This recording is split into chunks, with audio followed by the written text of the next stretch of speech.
नमस्कार, मैं हूं राम प्रकाश राय।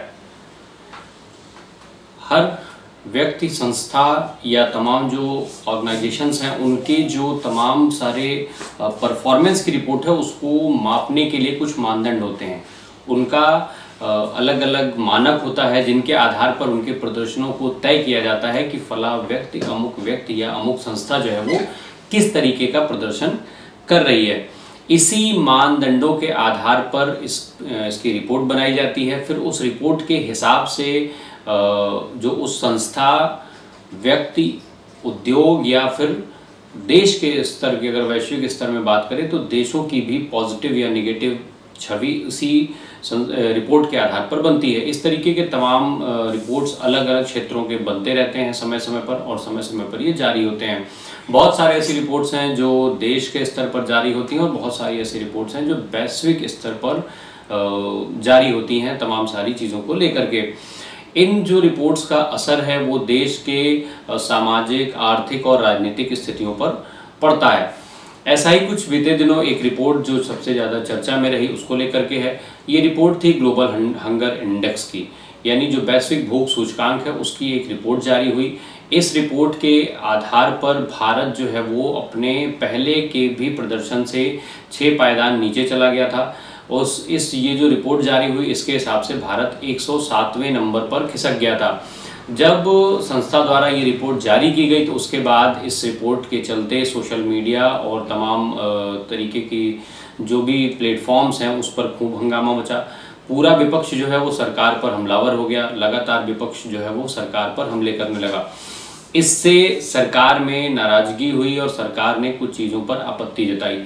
अब हम उस आपत्ति को समझेंगे, पर उसके पहले ज़रा हम ये नज़र डाल लेते हैं कि जो ये ग्लोबल हंगर इंडेक्स है वो किस तरीके से बनता है, क्या मापदंड होते हैं, कौन इसको निर्धारित करता है।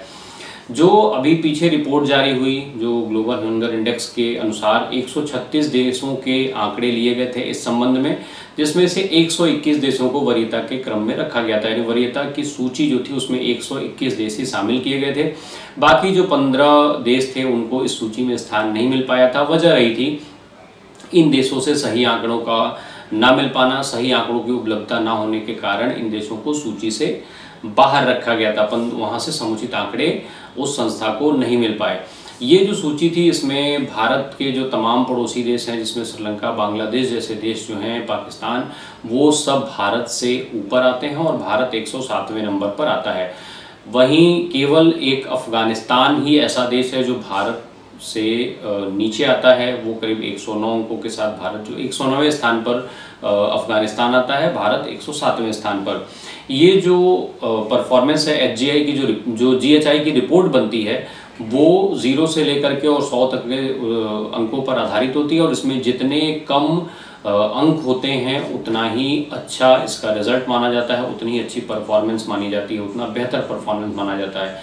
यानी जिस देश का इस इंडेक्स में अंक 0 होता है वो सबसे बेहतर प्रदर्शन करने वाला देश होगा। 29.1 स्कोर के साथ भारत का ये जो 107वां स्थान है वो है। अब ये जो रिपोर्ट है वो साल 2000 में बनना शुरू हुई थी और 2000 से लगभग हर साल ये रिपोर्ट बन रही है। और इस रिपोर्ट के हिसाब से जो ये 29.1 का स्कोर है उसके मुताबिक भारत को काफ़ी गंभीर स्थिति में रखा गया है। इस जो रिपोर्ट बनाने के 3 जो आयाम होते हैं जिनसे हम इसको समझ सकते हैं या जिसके आधार पर ये रिपोर्ट बनती है, उसमें भोजन की उपलब्धता एक कारण है। दूसरा, बच्चों के पोषण की स्थिति जो है उसमें जो कमी होती है, जिसमें कुपोषण जिसके चलते हो जाता है बच्चों में, वो एक कारण होता है। इसके अलावा जो कुपोषण के कारण या अल्प पोषण के कारण जो बच्चों की मृत्यु होती है उसकी दर को इसमें गिना जाता है। अब हम इसको समझ लेते हैं कि ये इंडेक्स जो है वो बनता कैसे है। ये जो इंडेक्स है वो जर्मन की एक नॉन प्रॉफिट ऑर्गेनाइजेशंस होते हैं उसमें जो एनजीओ जिसे कहा जाता है, तो एक जर्मन की एनजीओ है वेल्थ हंगर हेल्थ, ये उसको बनाती है, जिसका अर्थ होता है वर्ल्ड हंगर एड, यानी जो हंगर को लेकर के तमाम सारे कार्यक्रम ये संस्था चलाती है वैश्विक स्तर पर कई देशों में, जो उसमें कई तरीके की सहायता भी ये उपलब्ध कराती है। एक रिपोर्ट के मुताबिक इस संस्था को जर्मन सरकार, संयुक्त राष्ट्र और माइक्रोसॉफ्ट के संस्थापक बिल गेट्स की जो संस्था है वो इसको चलाती है, वो इसके साथ जुड़े हुए हैं। साथ ही साथ हमने इस चीज़ की जानकारी को और पुख्ता करने के लिए जब इस संस्था की वेबसाइट खंगाली तो इसमें से कई सारी जो जानकारियां हैं वो वहाँ उस वेबसाइट्स के माध्यम से पुष्ट हो जाती हैं। तो ये जर्मनी की जो ये संस्था है वो इन लोगों के सहयोग से चलती है जिनका हमने ऊपर जिक्र किया। ये जो सूचकांक बनता कैसे है, ये जो सूचकांक है वो वेबसाइट पर अगर हम उपलब्ध जानकारी के हिसाब से देखें तो ये 4 बिंदुओं पर आधारित पूरी रिपोर्ट होती है। पहले है आवश्यकता से कम पोषक खाना मिलना। इसमें जो है वो जिस देश की गणना ये कर रहे हैं उस देश में लोगों को कितने उपयुक्त कैलोरी का खाना मिल रहा है, कितना नहीं मिल रहा है, ये उसमें मैटर करता है, उसकी ये गणना करते हैं। और ये जो गणना है, जो ये मापदंड है, इसका कुल गणना में 1/3 महत्व इस कारण का होता है। वही इसके अलावा दूसरा जो मानक है वो है चाइल्ड स्टंटिंग का। 5 वर्ष से कम बच्चों की गणना की जाती है जिनकी लंबाई अपने उम्र के बच्चों से औसत में कम हो जाती है। जो 5 साल के वो बच्चे जिनकी लंबाई कम रह जाती है उम्र के औसत के हिसाब से, उनको इस मानक में रखा जाता है। और इस मानक का जो महत्व है पूरी गणना में वो करीब करीब 16% है। वहीं फिर तीसरा कारण है चाइल्ड वेस्टिंग का, जिसमें 5 साल से कम उन बच्चों की गणना की जाती है जिनका वजन कम रह जाता है औसत अपने उम्र के बच्चों की तुलना में, और इसका भी जो महत्व है कुल गणना में वो 16% है। चौथा कारण है चाइल्ड मोरालिटी को। 5 साल से कम वो बच्चे जो पोषण की कमी के कारण यानी कुपोषण के कारण या अल्प पोषण के कारण और अस्वस्थ अवस्था में जिनकी मृत्यु हो जाती है उनको इसमें रखा जाता है, और इसका भी कुल गणना में जो महत्व है वो 16% है। अब ये जो गणनाएं है वो करता कौन है? दरअसल ये गणनाएं जो है वो संयुक्त राष्ट्र की कई सारी संस्थाएं, इसके अलावा WHO से जुड़ी हुई संस्थाएं और कुछ अन्य संस्थाओं की सहायता से दुनिया के तमाम देशों से ये आंकड़े इकट्ठा किए जाते हैं। इन्हीं आंकड़ों के आधार पर ये रिपोर्ट बनाई जाती है, जिसके बाद ये सूचियां जारी होती हैं कि किस देश में क्या स्थिति है। अब ये सारी रिपोर्ट बनाना से लेकर के कैसे बनती है वो सारे कारण हमने आपको बता दिए, पर इस रिपोर्ट के जारी होने के बाद आखिर भारत में हंगामा क्यों बरपा है, अब हम उसको जरा समझ लेते हैं। दरअसल एक पहली चीज हम आपको बता दें कि बीते कुछ समय से एक ट्रेंड देखने में आ रहा है कि भारत एक ऐसा देश बन गया है जो संयुक्त राष्ट्र के तमाम नीतियों का विरोध देश से लेकर के और वैश्विक स्तर से कई मंचों से कर चुका है। उसमें चाहे वो कोविड पीरियड के समय हो, चाहे वो कोविड के वैक्सीन बनाने की बात हो, या इस तरीके के कई और काम जिसको दुनिया के स्तर पर प्रभावित करने की कोशिश की गई, जहां पर भारत की छवि गिराने की कोशिश की गई। ये एक बात हो गई। जो दावा सरकार की तरफ से किया जा रहा है या सरकार से जुड़े लोग या सरकार जो सत्तारूढ़ पार्टी है, सत्तारूढ़ दल है, उससे जुड़े लोगों के द्वारा जो कही जा रही है बात। अब इस भारत सरकार की तरफ से कहा गया है कि इस रिपोर्ट को बनाने में लापरवाही बरती गई, लापरवाही की गई। जो गणना है वो गणना सही मानकों पर आधारित नहीं है, गणना गलत तरीके से की गई है। भारत जैसे देश जहां पर 138 करोड़ की आबादी है, उस आबादी में मात्र 3000 लोगों को चुना गया जिनसे आंकड़े इकट्ठा किए गए। तो ये साथ ही साथ केंद्र सरकार ने इस ऑब्जेक्शन के साथ ये सवाल भी पूछा है कि क्या ये कैसे संभव है कि 138 करोड़ की आबादी वाले देश में 3000 लोगों से आप बात करके और एक जो है वो सूची बना दें। तो इस आधार पर सरकार का ये दावा है कि ये जो सूची है वो गलत है और सूची को आधारहीन बता रही है सरकार।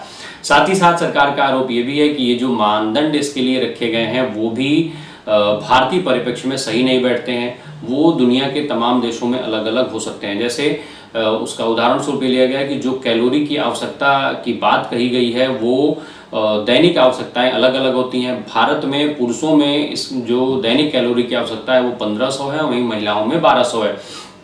जबकि इस सूची को तैयार करने के लिए जो मानदंड रखे गए हैं उसमें मिनिमम जो कैलोरी की आवश्यकता है वो 1800 पर मापी जाती है। यानी भारत में जो इनकी जो संस्था की मिनिमम आवश्यकता बता रही है संस्था, उससे कम उसकी डिमांड ही है। तो ऐसे में तो भारत पूरी तरीके से 138 करोड़ आबादी को भी अगर गिना जाए तो वो पूरी तरीके से इसमें भारत जो है वो काफ़ी नीचे दिखता है। इसके अलावा केंद्र सरकार ने ये भी साफ साफ कहा है कि ये जो मानदंड हैं, जो दैहिक आवश्यकता है, जो रोज के लिए किसी भी शरीर को कैलोरी की आवश्यकता है, वो अलग अलग परिस्थितियों पर निर्भर करती है, फिर वो भौगोलिक स्थितियों पर निर्भर करती है, जलवायु, मौसम, इसके साथ साथ रहन सहन और खाने पीने जैसे जो है वो तमाम कारण हैं जो अलग अलग देशों में अलग अलग होते हैं और इसी आधार पर शरीर की आवश्यकताएं भी अलग अलग होती हैं। तो ये जो मानदंड है, जो मापदंड रखे गए हैं, जो मानक बनाए गए हैं, उस पूरे मानक पर ही भारत सरकार ने सवाल उठाया है।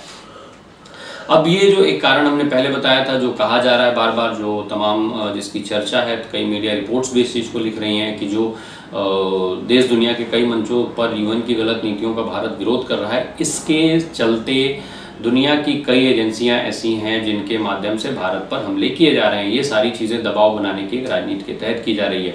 साथ ही साथ इस चीज़ का एक उदाहरण दिया जा रहा है कि Bangladesh, Bhutan, Israel, Indonesia, Malaysia, दक्षिण Korea, Sri Lanka, Sudan, Switzerland, Thailand जैसे जो तमाम देश हैं, उनको भारत की तरफ से अनाज सप्लाई किया जाता है। भारी मात्रा में भारत उनको अनाज उपलब्ध करा रहा है और ये सारे देश जो हैं वो सूचकांक में भारत से ऊपर आते हैं। तो इस तरीके से कई सारी चीज़ों को लेकर के भारत सरकार अपनी आपत्ति दर्ज करा रही है और इसी के चलते भारत सरकार इतनी आक्रामक भी हो गई है इस सूची पर। अब इस साथ ही साथ एक चर्चा इस चीज़ की ये भी है कि ये जो सूचियां हैं वो दरअसल जिन देशों पर दबाव बनाना होता है उन देशों के खिलाफ जानबूझ करके इस्तेमाल की जाती हैं, जिससे वहां पर राजनीतिक रूप से अस्थिरता पैदा की जा सके। अब इस सूची में जो सूची की सत्यता है, यदि ये 3000 के सैंपल पर किया गया है तो इस पर सवाल उठना लाजिम है। दूसरा, सरकार की तरफ से जो ऑब्जेक्शन आ रहा है उसमें भी काफ़ी दम है और उस पर भी संस्था से लेकर के और जो संस्था इस पे काम कर रही है, जो संस्थाएं सर्वे कर रही हैं, जो डेटा जुटा रही हैं, उनको भी इन सब चीज़ों पर विचार करना ही चाहिए। साथ ही साथ अब सरकार की इस आपत्ति के बाद, इतने आक्रामक होने के बाद, संस्था क्या नए सिरे से इस पर कुछ बोलती है या नए सिरे से जांच कराने की बात करती है, ये आने वाले समय में क्लियर हो पाएगा। बने रहिए हमारे साथ। धन्यवाद।